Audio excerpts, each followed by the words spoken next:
dengan saya Ike Farida, saya dokter ilmu hukum dan advokat. Kali ini saya masih membahas tentang KLB rabies atau kejadian luar biasa rabies atau anjing gila.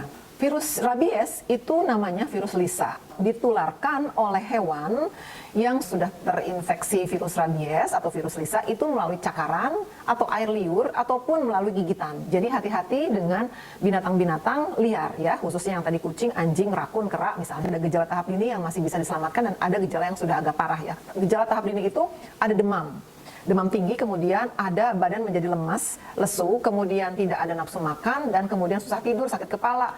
Kemudian yang parah adalah itu cemasnya menjadi berlebihan atau biasa disebut dengan anxiety-nya berlebihan. Dan kemudian dia menjadi takut dengan air, kemudian ketakutan dengan angin ketika dikipasin misalnya.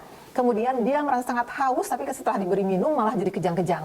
Gejala rabies pada hewan itu menjadi lebih ganas. Jadi dia menjadi ingin mencakar, menggigit, ataupun ingin berkelahi dengan sesama temannya. Kemudian dia susah menelan, dia mengalami kesulitan untuk menelan ataupun makan, kemudian dia menjadi lebih lesu, dia lumpuh, mulutnya mulai berbusa ataupun berair seperti itu. Dan yang sudah parah itu adalah binatang tersebut kejang-kejang dan akhirnya mati.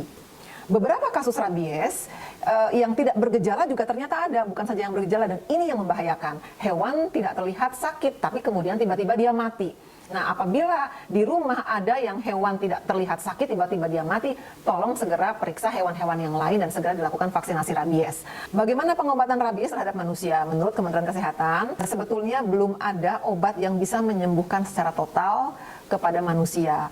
Namun dalam rangka agar mengurangi efek dari virus ini agar tidak berujung pada kematian, maka harus dilakukan pengobatan dan meminum obat secara benar untuk mengurangi atau memperlambat efek kematian. Nah, apa yang harus dilakukan apabila seseorang terkena atau gigitan atau cakaran dari binatang yang terkena rabies?